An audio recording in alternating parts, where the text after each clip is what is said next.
Hi, I'm Anna. Thank you for meeting with us today. First off, can you introduce yourself and tell me a little about your educational background? I'm Stacy Collins. I'm the director of the Academic Resources Center at Stetson. I received my Bachelor of Arts here in English and Spanish, and I also received my Master's of Arts here in English. And so my education, my degrees don't necessarily 100% line up with my position.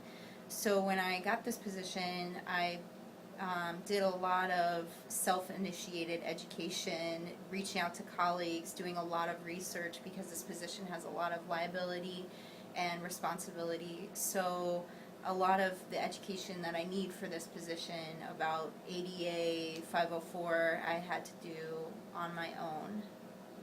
Awesome, thank you. Next, can you tell me what different accommodations you have here available for visually impaired students? Yes. We have a lot of resources for students who are blind or visually impaired, and we will probably obtain more over the summer. And when our incoming class, when we talk more and find out more about these students, we might have to work on getting some things that work individually with the students that are coming. But right now we have Zoom text jump drives where students can plug in a jump drive into any computer on campus that's on a computer lab and use Zoom text, which magnifies text and also reads it to students. We have relationships and partnerships with publishers and different companies like Learning, Ally, and Bookshare that enables us to get audio text for students. We also will provide class notes, a separate testing space, a reader for exams or a scribe. We also have an Optilec, which is a machine that if you put a piece of paper under the camera, it'll zoom it and change the contrast. We worked with facilities to get Chirp on the crosswalk in Amelia, and we're working with the state right now to get Chirps on Woodland for that crosswalk. And I mean, that's just an example. We have a lot. Awesome, thank you. Next, how do you think, personally, visually impaired students adapt to life here at Stetson?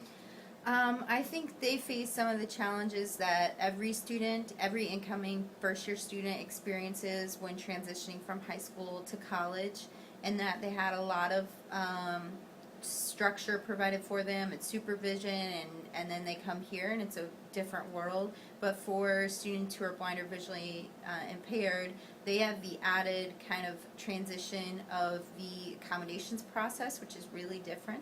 In high school, they aren't as there isn't as much needed from the student to initiate. It's a lot has done for them. Whereas in college, it's more of a 50-50 partnership where students have to take the initiative to register with us in the first place, but then also are involved in the accommodations process, like speaking with their faculty about how their testing accommodations are going to work out. So there's more onus on the student, which is all a part of transitioning them into the next phase, which will probably all be self-initiated. It's about learning self-advocacy. Additionally, I think we're getting more blind and visually impaired students, but right now we have a small group, and I think they sometimes face the challenge of other students being nervous to interact with them because perhaps they've never spoken to a blind person before. So maybe they're nervous about saying the wrong thing, like, oh my God, look over there. Oh wait, he can't look. What, I feel so stupid, I just said that. And of course, it's just a matter of kind of breaching those differences and realizing, hey, we're both students. I don't need to be so nervous about this. But I think that's like a natural part of college, and that students are meeting people who are different from them, from different locations, have different lifestyles, different upbringings that make it interesting to speak to one another. So I think that's kind of a cool challenge, and just a necessary part of college and people learning how to be a part of a community where everybody's different than them. So that's a unique kind of challenge for them, but it's also something that a lot of students experience as well. So, yeah. Awesome. Well, thank you very much for your time. No problem.